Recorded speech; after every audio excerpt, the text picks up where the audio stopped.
DZRH. Magandang umaga Pilipinas sa DZRH Radio, DZRH TV at DZRH Online.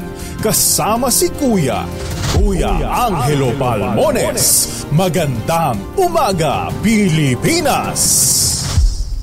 Magandang umaga Pilipinas, Luzon, Visayas at Mindanao. Araw na po tayo ngayon ng Miyerkules, 22 sa buwan ng Mayo 2024.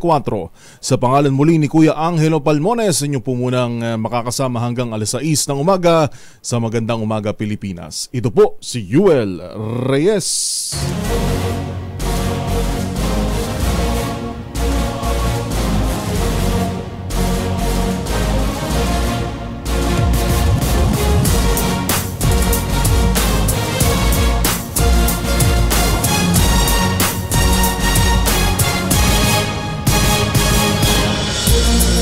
Sa ulo ng ating mga balita, Senate President Cheese Escudero, inaming promotor ng kudeta laban kay dating Senate President Mig Zubiri. Bukulan sa mga senador, itinanggi naman ni Ehersito. Pinsala ng El Nino sa agrikultura, halos 10 bilyong piso na ayon sa Department of Agriculture.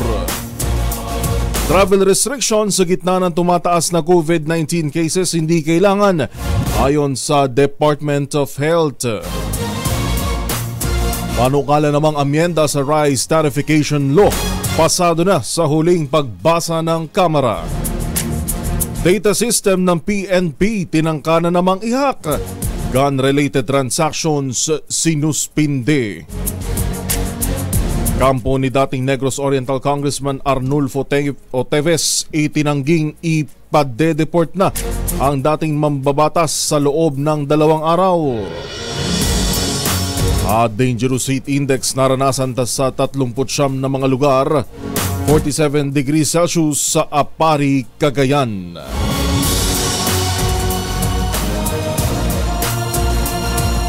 Yan po ang ating headlines ngayong araw muli ng Miyerkules, Wednesday, May 22, 2024.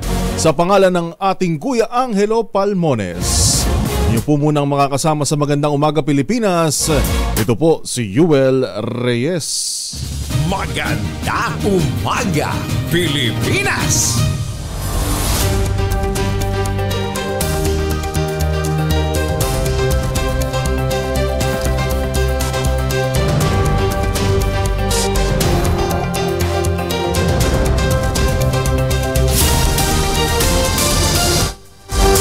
Sa detalye ng ating mga balita, sumampa na sa nagbabagang 47 degrees Celsius ang heat index sa bayan ng Apari, Cagayan kahapon.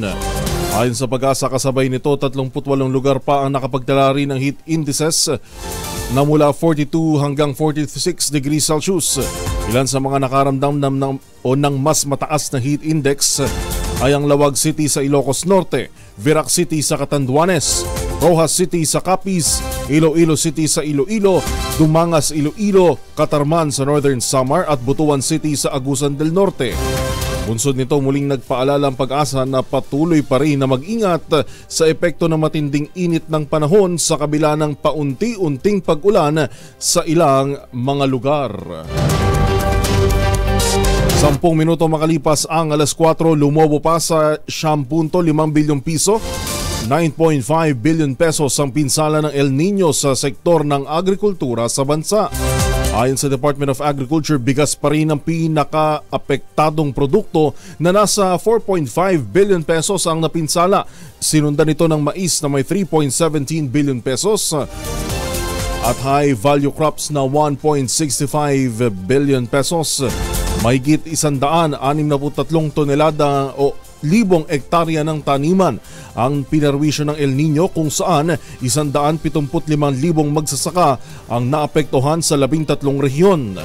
Naitala mga ito sa Cordillera Administrative Region, Ilocos Region, Cagayan Valley, Central Luzon, Calabarzon, Mimaropa, Bicol Region, Western Visayas, Eastern Visayas, Zamboanga Peninsula, Central Mindanao, Davao Region at Sorsogon.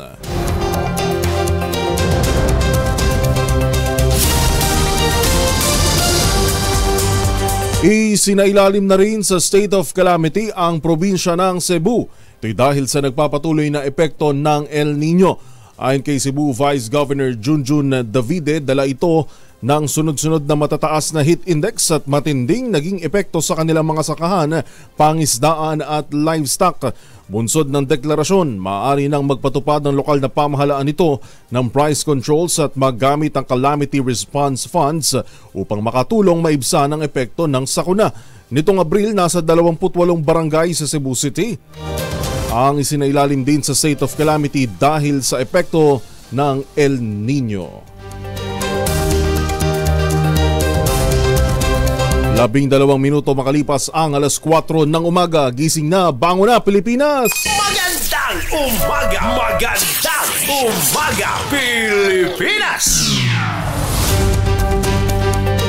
Muling isinailalim ng National Grid Corporation of the Philippines sa Yellow Alert ang Luzon at Visayas Grid kahapon.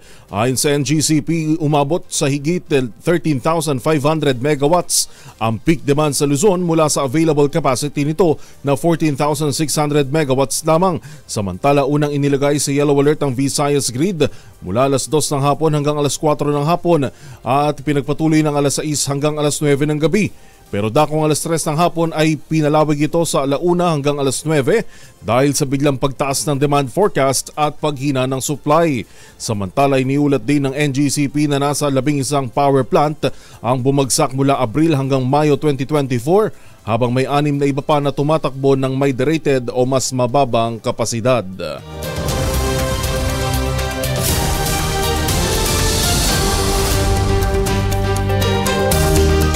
Balita naman mula sa Senado, inamin ni Senate President Cheese Escudero na siya ang promotor para patalsikin si dating Senate President Mig Zubiri.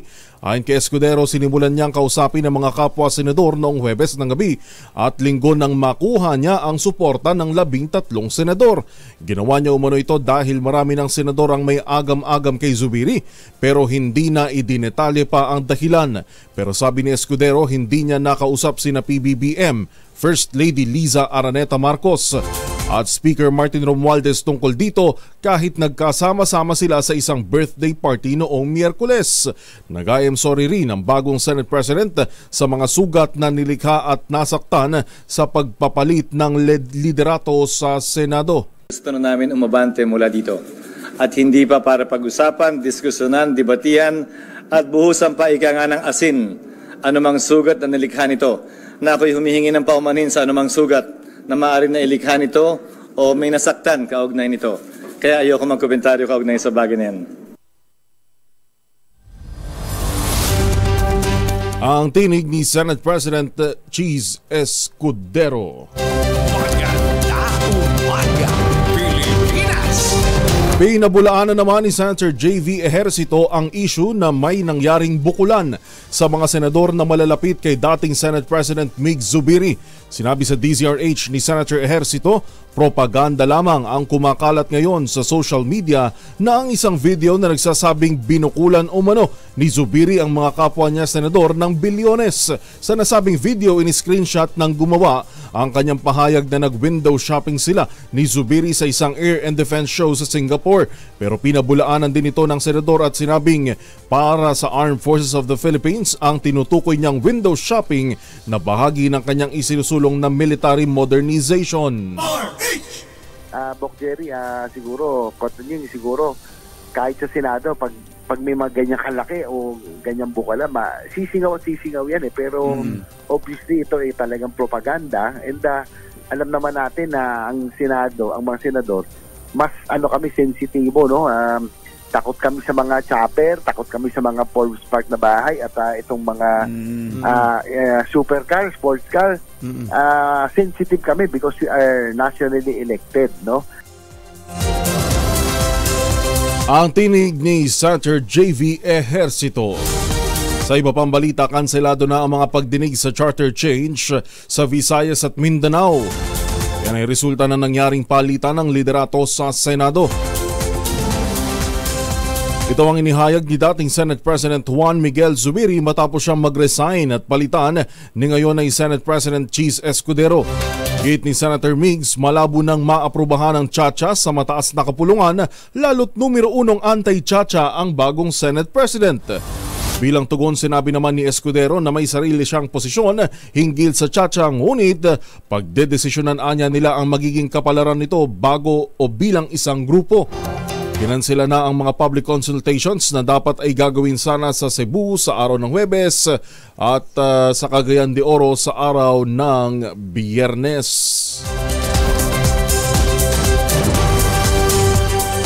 Alas 4:16 ng umaga, nagpahayag si Pangulong Bongbong Marcos ng suporta kay bagong Senate President Cheese Escudero. Sa post sa kanyang ex-account, kinilala ng Pangulo ang magandang track record at karanasan sa lehislatura ng senador. Kumpiyansa si Marcos na ipagpapatuloy ng liderato ni Escudero ang prioridad sa mga batas na layong maabot ng bagong Pilipinas. Nagbitiw si dating Senate President Mig Zubiri dahil umano sa kabiguan niyang sumunod sa mga utos ng nasa kapangyarihan. Sa kaugnay pa rin pong balita sa Senado, mananatili pa rin buo ang majority at minority block sa Senado sa kabila ng pagbibitaw sa chairmanship ng ilang mga senador kapalit o pagpapalit ng Senate President.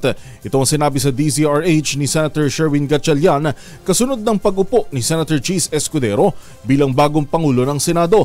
Paliwanag ni Gatchalian, kung nagkaroon ng botohan para sa bagong Senate President, ituturing na bagong majority block ang mga nanalo habang minority naman ang mga natalo. Pero dahil walang naging botohan, tanging mga leadership positions lamang ang mapapalitan at mananatili ang mga komite.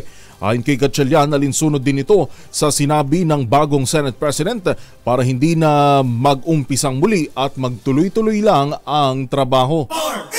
Itong mga binitawang mga posisyon, tawag namin sa Senate ay leadership position. Yung pro tempore, yung majority leader, chairman ng finance, kasi yan ang pinaka-powerful na committee sa Senado dahil budget yan ng buong government, at chairman ng accounts, kasi yan naman po ang budget ng Senado. So ito yung tinatawag naming leadership position na traditionally, kung nagpapalit ng liderato, nagre-resign talaga ang mga chairman nito at mga nakaupo dito sa leadership position. Bagong balita, bagong impormasyon, kasama si Kuyang Angelo Palmones. Magandang umaga, Pilipinas!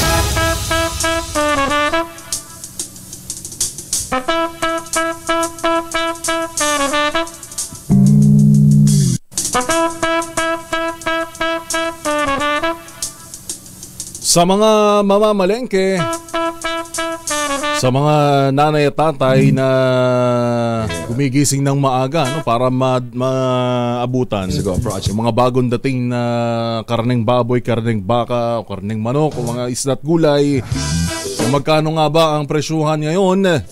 Nandyan sa Bacoor City Public Market, si RH27 Noche Kakas. Noche, good morning! Ngayong buntag, Joel, ngayong Wednesday morning, ito yung presyo ngayon ng Bacoor City Public Market para naman doon sa mamamalengke ngayong umaga. Unahin ko lamang yung gulay, Joel, yung talong 80 pesos ang kilo, yung ampalaya 110, ang kalabasa 50, ang patola 60, puso ng saging 30 ang kilo. Yung luya ay yung bawang 130 at yung sibuyas na pula nasa 90 o 85 ang kilo. Yung kamatis naman 60 at yung siling labuyo nasa 160 ang kilo. Punta naman natin yung isda. Yung isda katulad ng bangos. Ang per kilo ngayon ng bangos ay nasa 200 ang kilo. Yung tilapia naman 140, galunggong 220. Ang alumahan dito nasa 320 ang kilo, haba ang tulingan. Ganun pa rin ang presyo nasa 130 ang kilo. Ang karne ng baboy naman, Joel, yung parte, yung kasim, 300 ang kilo, yung liempo 360, ang manok 190, habang yung baka ang laman may mabibili dito na 440 ang kilo. Yan ang presyo ngayong Wednesday morning dito sa Bacoor City Public Market. Mula sa kanunan sa Pilipinas, sa DCRH, ako sinatira-kasultuloy sa pagbabalita, tuloy-tuloy sa bisyo, sama-sama tayo, Pilipino.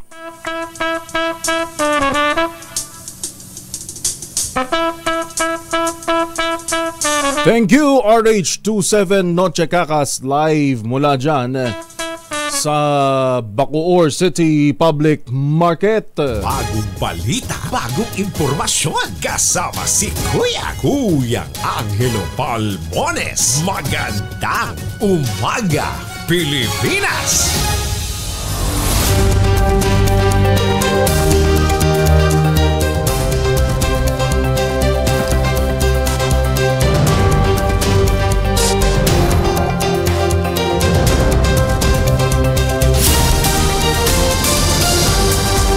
Dalawang minuto makalipas ang alas 4 ng umaga, 4:22. Naobserbahan ng Department of Health o DOH ang pagtaas ng kaso ng COVID-19 sa bansa.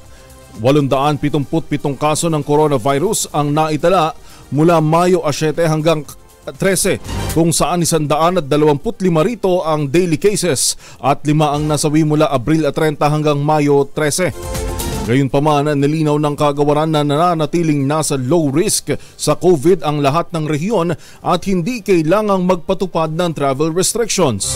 Sa kabila ito ng pagsulpot ng 3 bagong variant under monitoring, kabilang ang JN.1.18, KP.2 at KP.3 na pawang descendants ng JN.1 na isang variant of interest din ng COVID-19.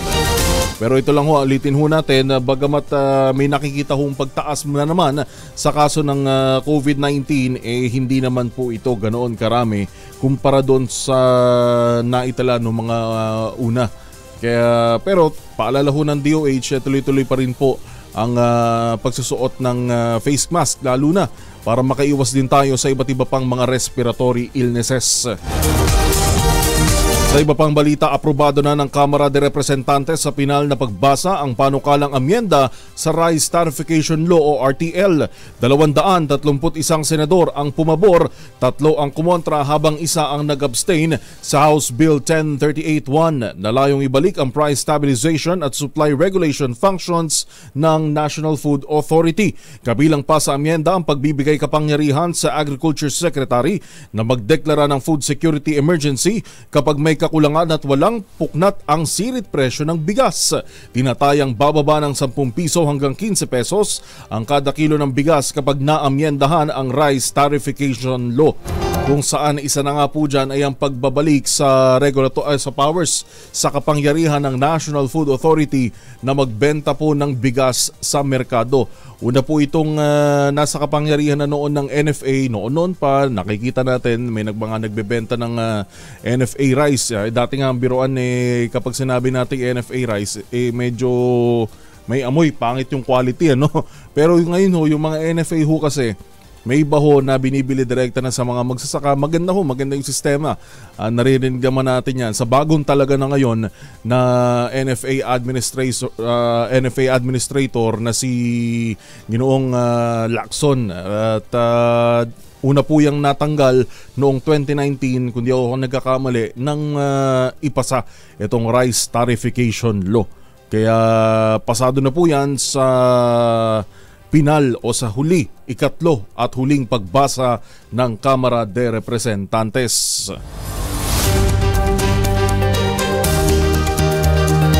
Ang ating pong oras, 4:25 ng umaga. Gising na, bango na, Pilipinas! Magandang umaga, Pilipinas! Tangkang pinasok muli ng isang hacker ang online systems ng Philippine National Police. Nitong nakaraang linggo, tinangkari ng hacker na nagpakilala bilang PH H1NS o FINS ang PNP Logistic Data Information and Management System. Ipinakita ng hacker ang ebidensya ng kanilang breach kung saan nabuksan niya ang database na naglalaman ng halos 400,000 row ng mga pangalan, birthday, unit assignment at email address ng mga pulis. Sa pagkakataong ito, tinarget naman ng parehong hacker ang database ng Firearms and Explosive Office ng PNP. Sabi ng hacker, nakuha niya dito ang nasa 1.6 na terabytes, 1.6 terabytes ng personal information ng nasa 500,000 katao, kabilang ang kanilang address, phone number, pangalan ng mga kapamilya, drug test result at iba pa. Pagsisiwalat ng hacker, nagawa niya umanong mapasok ang system dahil sa anyay human errors sa security protocol ng PNP. Samantala, bunsod ng pangyayaring ito, pansamantalang isinara ng PNP ang ilan nilang online services gaya ng pag-apply sa lisensya ng baril, lisensya sa sosya at clearance sa PNP Highway Patrol Group. Magandang umaga, Pilipinas!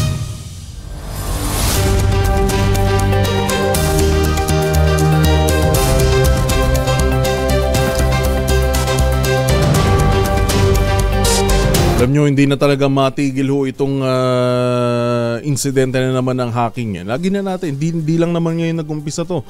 Nung last year, lalo na, nag-umpisa sa PhilHealth, ano.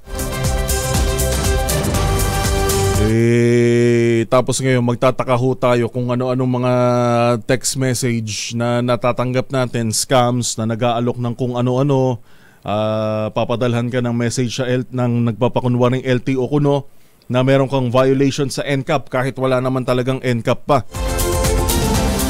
Sabi pa, kailangan i-click yung link na ito. Tataka tayo paano nakuha yung number natin, no? Sa kabila ng SIM card registration law.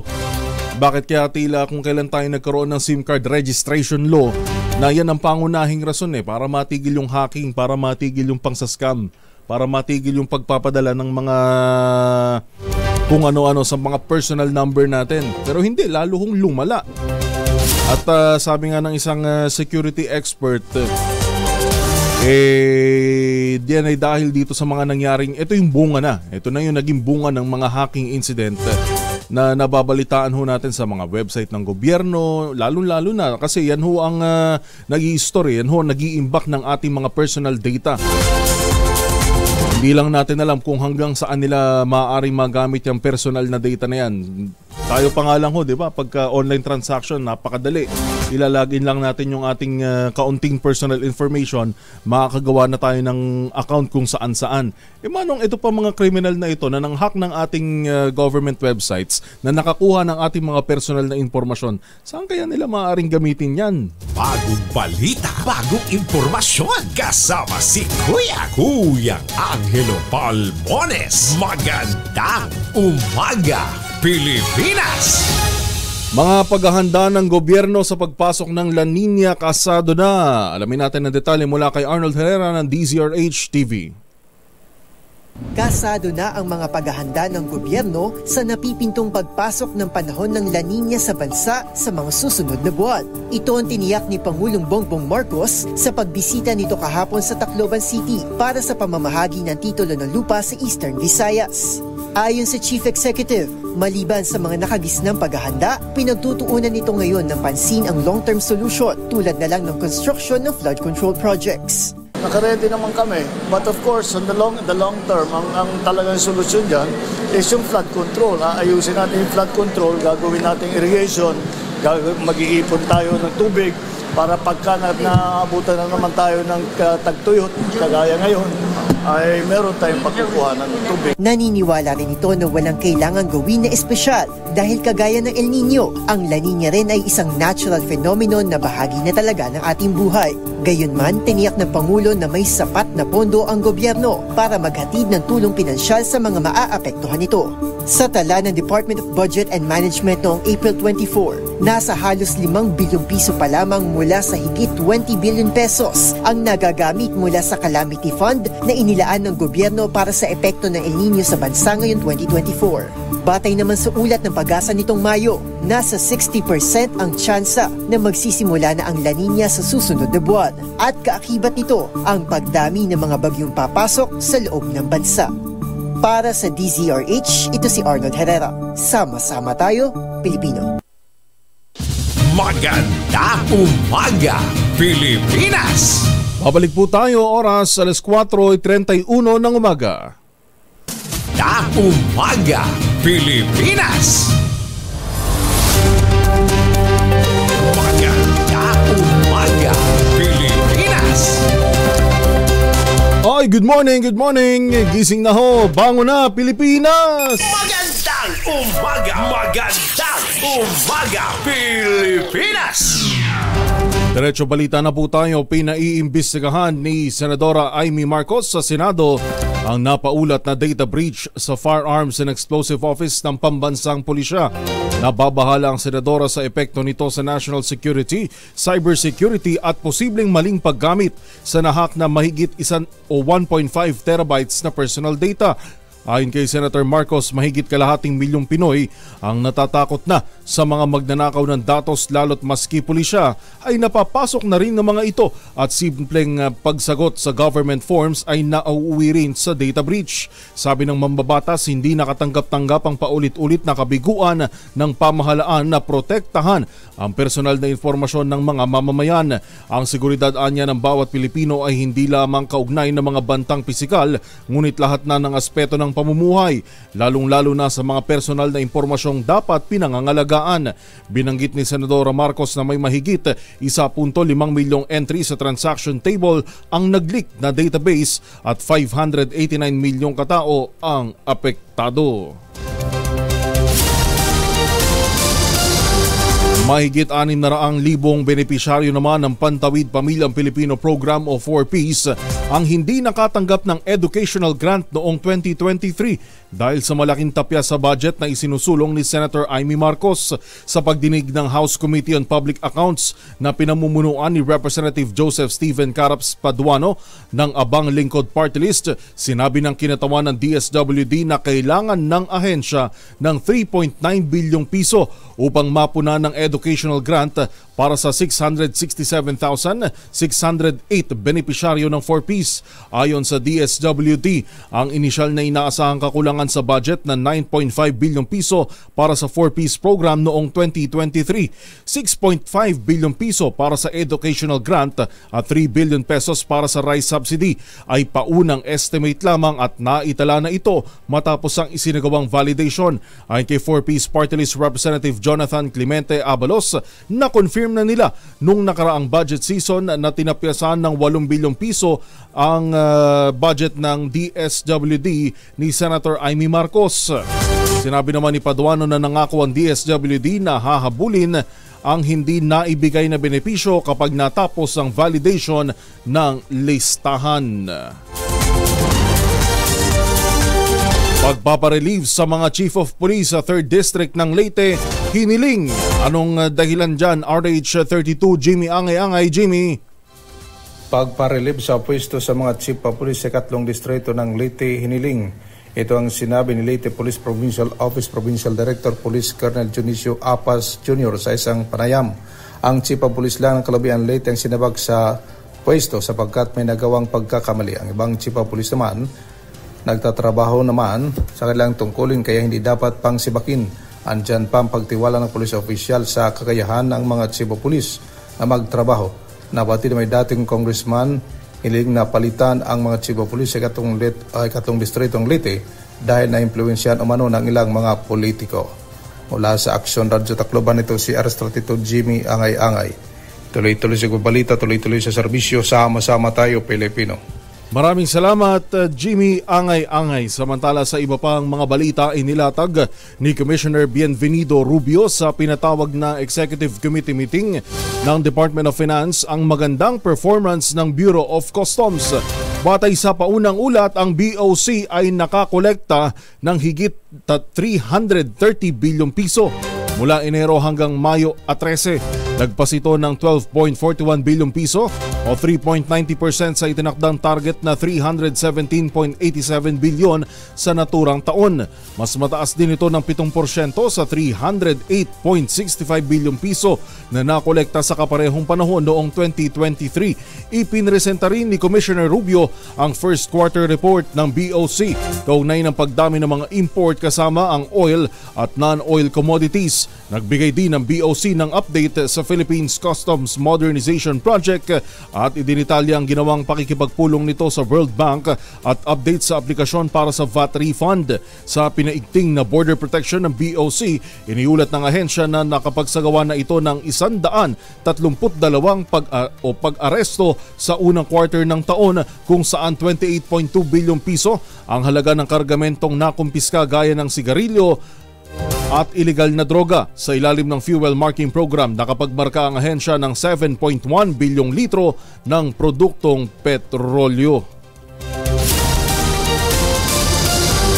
Muli namang iginit ni Senator Christopher Bongo ang kanyang pakikisa sa mga healthcare workers at nangakong sisiguruhin na mafa-follow up ng concerned agencies kaugnay ng kanilang pending na Health Emergency Allowance o HEA. Ito ang inihayag ng Senador sa muling pagbubukas ng pagdinig ng Senate Committee on Health and Demography na pinamumunuan ni Go. Ito na ang ikatlong hearing na layong silipin ang kalagayan ng public healthcare service sa bansa, kabilang na ang pagtitiyak sa release ng HEA sa mga healthcare workers. Ayon kay Go, nararapat lamang na mailabas at maipamahagi na ito dahil nakabatay din ito sa Republic Act No. 11712 o ang Public Health Emergency Benefits and Allowances Act. Si Go ang isa sa authors at co-sponsors nito sa Senado na kanyang isinulong dahil sa nakita niyang walang humpay na paghihirap ng mga healthcare workers sa kabila ng puspusan din nilang pagsisikap na makapagbigay serbisyo sa mga Pilipino, lalo nitong nagdaang COVID-19 pandemic. Ikinuwento ng senador ang kanyang naging karanasan sa Philippine Nurses Association Convention kung saan napag-alaman niyang may mga nurse na nakaalis na ng bansa at ang iba'y namatay na pero hindi pa nila nakukuha ang kanilang health emergency allowance. Alas 4:41, 19 na minuto na lang po, alas 5 na ng umaga. Magandang umaga, Pilipinas! Isa namang motorcycle rider patay matapos bumangga sa boundary marker ng barangay o ng isang barangay dyan po sa Bayambang, Pangasinan. Sa buong detalye, RH38 Freddy Fajardo. Freddy. Hindi na umabot ng buhay sa Bayambang District Hospital ang biktima na nakilalang si Dabon Carion, 25 anyos, binata at residente ng barangay Tambak ng nasabing bayan matapos itong maaksidente sa motorsiklo. Sa ulat ni Chief of Police Lieutenant Colonel Romel Bagsik, alas 2 ng madaling araw, binabagtas ng biktima ang barangay road sa barangay Ligi, Bayambang. Sakay ito ng kanyang motorsiklo ng aksidenteng bumangga sa konkretong barangay boundary marker sa gilid ng daan. At dahil sa wala itong suot na helmet, nagtamo ng malubang sugat sa ulo, mukha at iba pang bahagi ng katawan na naitakbo pa ang biktima sa paggamutan, subalit idiniklarang dead on arrival na ng attending physician. Mula sa Action Radio Pangasinan, ito si Freddy Fajardo, tuloy-tuloy sa pagbabalita, tuloy-tuloy sa serbisyo, sama-sama tayo Pilipino.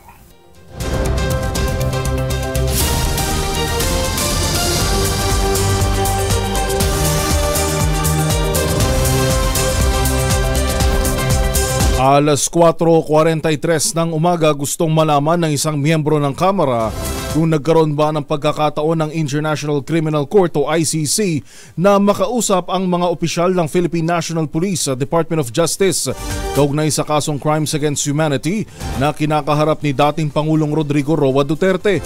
Sa pagdinig ng House Committee on Human Rights sa issue ng extrajudicial killings na nagsimula sa madugong kampanya kontra iligal na droga ng Administrasyong Duterte, nais malaman ni Ako Bicol Party List Representative Raul Bongalon kung nakausap ba ng mga investigador ng ICC ang mga law enforcement agency ng Pilipinas. Ang Human Rights Panel na pinangungunuhan ni Manila Representative Bienvenido Abante ay nagsagawa ng investigasyon. Dulot na rin ng mga resolusyong isinumite kaugnay sa mga naganap na EJK sa mga nakalipas na administrasyong Duterte. Nais malaman ni Bongalon kung nagkaroon ng komprehensibong pagsisiyasat ang Philippine National Police at Department of Justice sa drug war ni Duterte kung saan libo-libong Pilipino ang pinatay.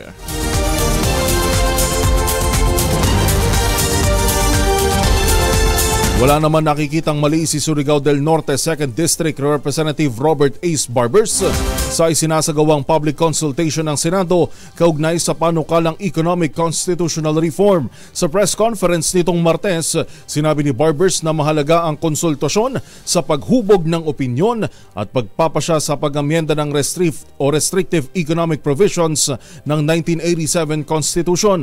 Anya, kinakailangang malinaw na maipaliwanag sa publiko at upang tunay na maunawaan ang layunin ng isinusulong na pagbabagong pang-ekonomiya na para sa ikabubuti ng mga Pilipino.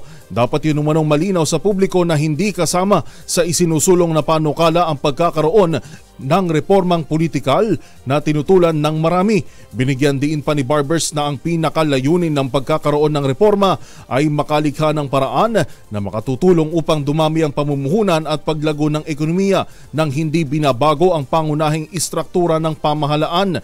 Ang Senate Subcommittee on Constitutional Amendments at Revision of Codes ay nagsimula ng magsagawa ng regional consultations on economic chacha sa Baguio City noong Mayo 17. Marso ng aprubahan ng mababang kapulungan ang kaparehong panukala ng ang RBH o Resolution of Both Houses number 7.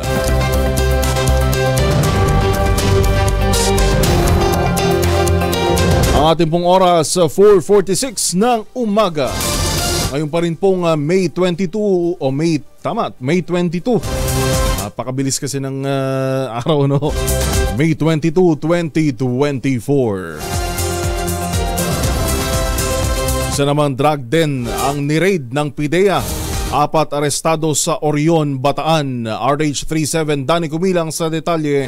Danny.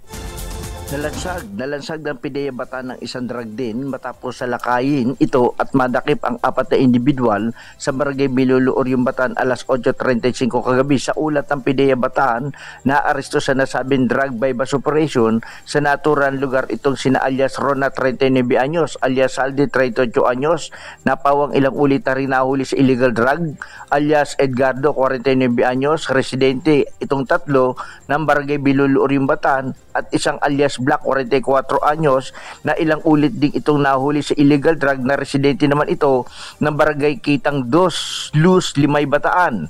Nakumpiska sa mga nadakip ang mga drug paraphernalia at 6 na pakete ng shabu na nagkakalaga ang kabuuan nito sa 88,400 piso.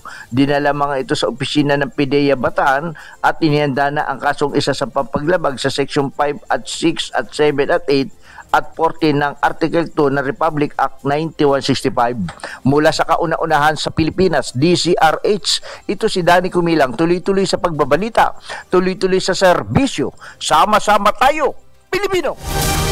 Thank you, Danny Kumilang. Maganda umaga, Pilipinas!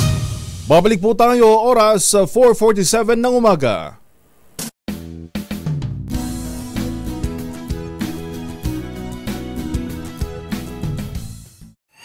Mga balitang gigising sa inyong umaga. Mga balitang kailangan mong malaman. Mapapakinggan sa ACS Balita sa 2x2. Kasama sina Anthony Taberna at Jerry Baha. Lunes hanggang Biyernes.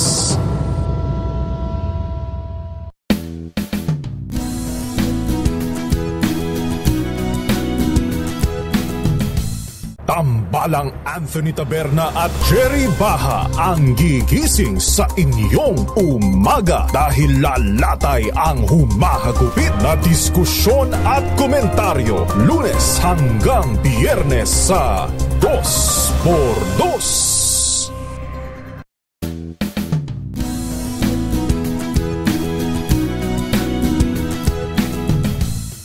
Alamin ang mga maiinit na isyung pambayan, mga balitang kailangan mong malaman, usapin sa pamahalaan, politika, ekonomiya at kabuhayan. Ito ang mga dapat mong malaman, pakialaman at pag-uusapan dahil kayo ang tinig ng mamamayan dito sa Damdaming Bayan.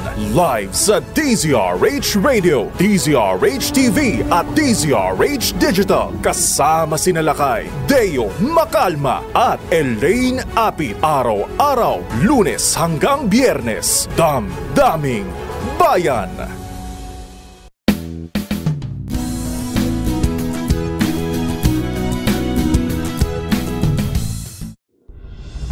Tuloy-tuloy ang pagtulong, tuloy-tuloy ang pagseserbisyo at tuloy-tuloy ang balitaan kasama si May Binauhan sa Operation Tulong mula Lunes hanggang Biyernes.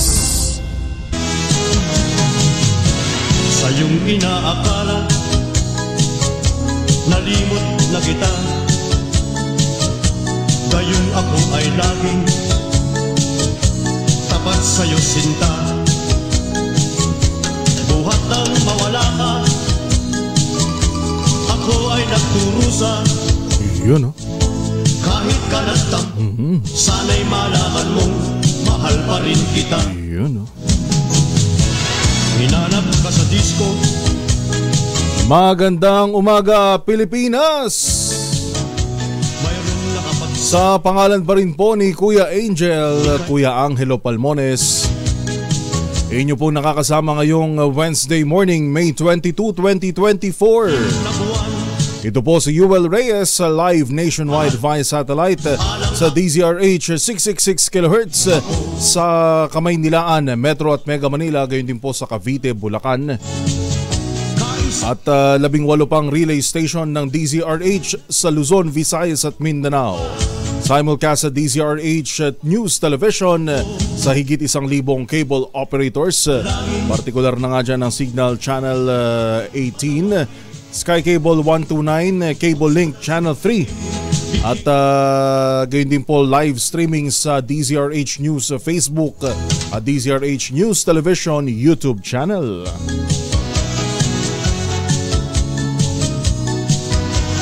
Marami na bang lolo't lola ang napapaindak? Naaalala nyo bang awiting ito?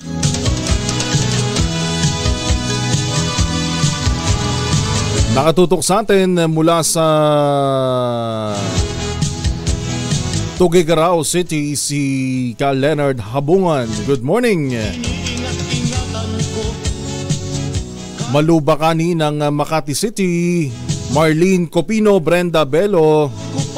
Gayon din kay Isabela o Isabelita Geroy o Heroy. Diyan naman sa Bacolod City, Miss Ria Soto na atin ang suki. Kung gusto nyo pong magpaabot ng mensahe at meron kayong gustong ipanawagan o idulog, message nyo lang po kami sa aming text line 0919-282-6485. That's 0919-282-6485. Kaya mag-text na po. Tapos sa abot ng ating makakaya, babasahin natin lahat yan. Sabi dito ni Leo, nakuha na yung mga data bago pa mag-require na i-register ang SIM. Late na daw kasi gawin ang mandatory SIM registration. Alam nyo, sa ibang bansa, yun yung sinasabi ng mga nakakausap natin. Hindi ka makakabili ng SIM kung hindi mo i-rehistro. Talagang ikaw na may hawak ng number na yon. Ikaw, sayo na yon hanggang sa katapusan. Yun nga lang ho, dito ho sa atin, nahahakim. Mahina napakahina ho ng online system natin, kaya madali hong ma-data breach. Ana Dumaw, dyan naman po sa Montalban sa Rizal. Good morning, good morning. Muli po ito si Yuel Reyes na magandang umaga, Pilipinas. Magandang umaga, Pilipinas.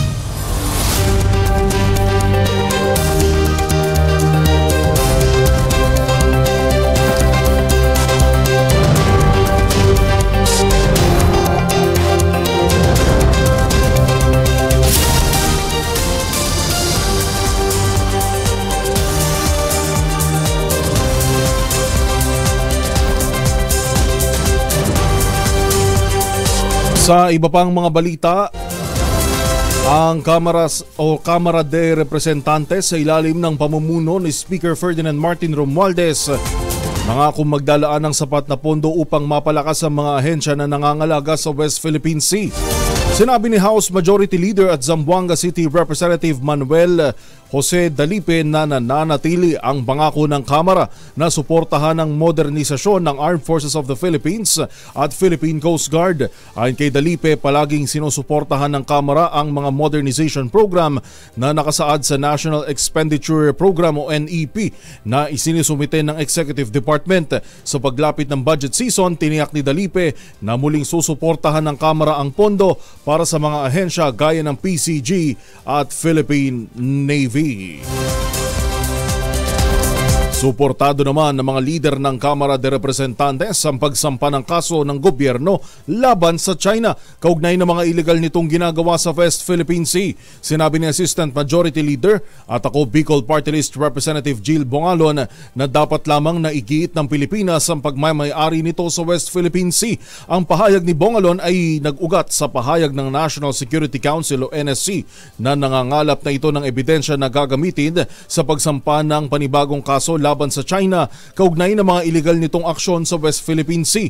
Ayon sa NSC, ang mga ebidensya na nakalap nito ay ipadadala sa Department of Justice o DOJ at Office of the Solicitor General o OSG para sa susunod na legal na hakbang na gagawin ng Pilipinas laban sa China. Matatandaan na noong 2013 ay naghain ng reklamo ang Pilipinas laban sa China. Lumabas ang desisyon ng Arbitral Tribunal na nagbabasura sa 9-dash line ng China at sinabi na ang West Philippine Sea ay sa Pilipinas.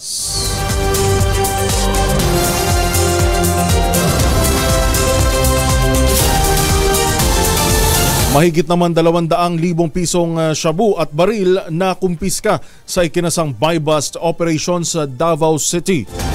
Buong detalye aksyon na Radyo Davao, buhat ni June Suter. June, good morning.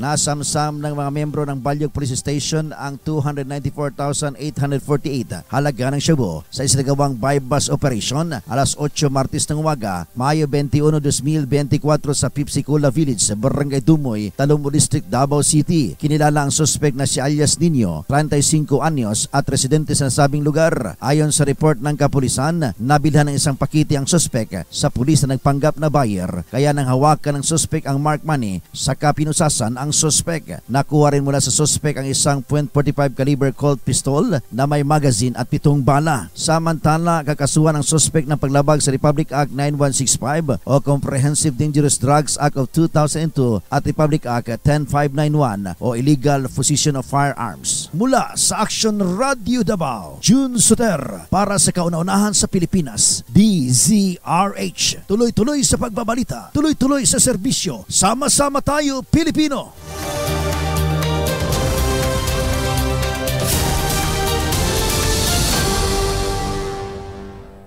Ang ating pong oras sa 4:57 ng umaga. Maganda umaga, Pilipinas! Kabilis ng oras, 3 minuto na lamang po at alas 5 na nagmamadaling umaga. Magandang umaga! Magandang umaga, Pilipinas! Lalaking hold-upper na nanakit ng babaeng estudyante sa Valenzuela. Calabozo, buong detalye RH23 Edwin Duque. Edwin, good morning. Tama, Yuel, sa isinagawang palpapresyon ng Valenzuela Police ay nadampot ang suspect sa pang-hold up sa Valenzuela. Matapos na pang-hold up ay nagawa pa manong manakit ng suspect sa babaeng estudyante nang ito ay kanyang hold upin. Ayon dito kay Police Colonel Alan Omipig, na-arrest itong suspect sa Ilang-Ilang Street sa Barangay Marulas, Valenzuela. Kinilala ni Police Colonel Omipig ang suspect na isang alias Ramos, 20 years old, walang trabaho, residente ng Road 5 sa Hagdang Bato sa Barangay Marulas. Ang biktima ay nakilalang si John, 18 years old, residente naman ng Noche Street sa Barangay Marulas din. Sa investigasyon ng pulisya, naglalakad pa uwi ang biktima sa nasabing lugar ng harangin itong suspect. Pinilit umanong agawin ni Ramos ang cellphone ni John Subalit pinalagan ito ng biktima kaya't naglabas ito ng baril at hinampas ito sa likod ng biktima ng ilang beses. Nagpambuno pa mano ang dalawa hanggang sa madapa sa semento ang biktima. Saka ito inuntog ng 2 beses ng suspect hanggang sa maagaw yung dala nitong cellphone. Nagawa pang humingi ng tulong ng biktima. Pero doon sa kanyang pagtatakbo ay hindi agad ito na-aresto. Pero sa isang gawang follow-up operation ay na-aresto. Napag-alamang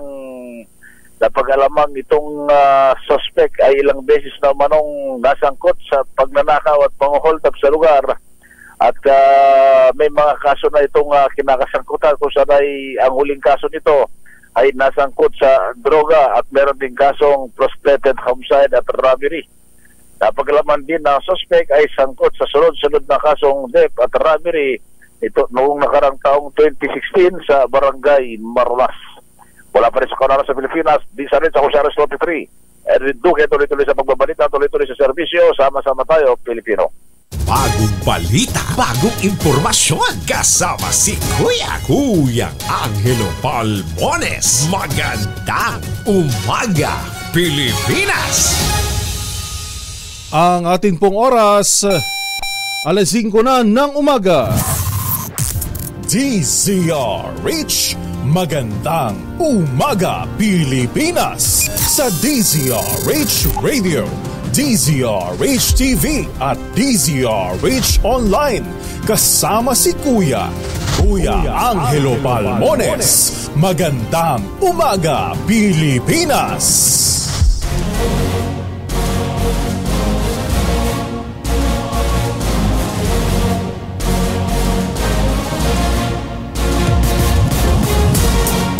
Balikan natin ang ating headlines.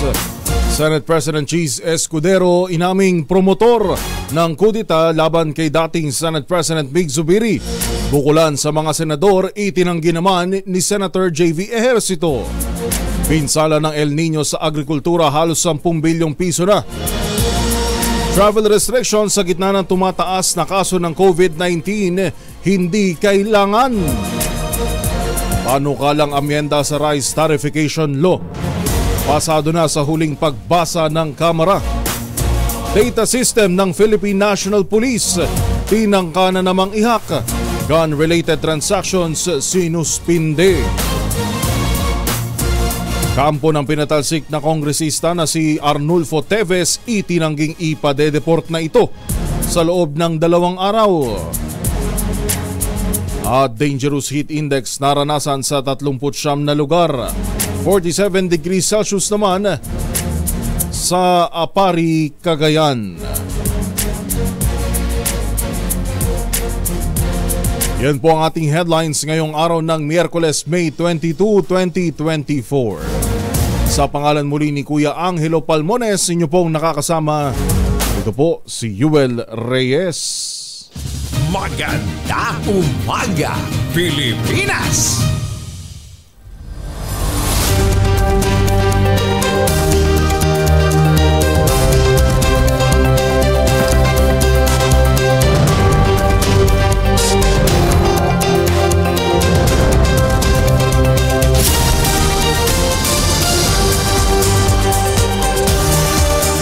Sa iba pang mga balita, itinanggi ng kampo ni dating Negros Oriental Representative Arnie Teves Jr.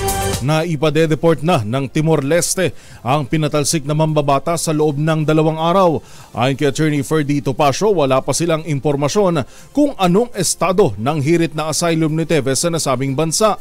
Taliwasan niya ito sa sinabi ni Pamplona Mayor Janice Degamo na ibinasura ng Timor-Leste ang aplikasyon ni Teves, bagay na kinukumpirma umano ng Department of Foreign Affairs.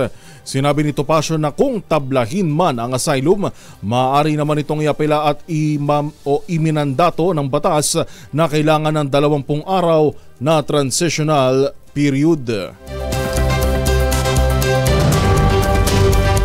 Alas 5:03 ng umaga, ibinunyag ni Senadora Risa Ontiveros na may koneksyon si Bamban Tarlac Mayor Alice Guo sa ilang dayuhang kriminal. Tinukoy ni Ontiveros ang Chinese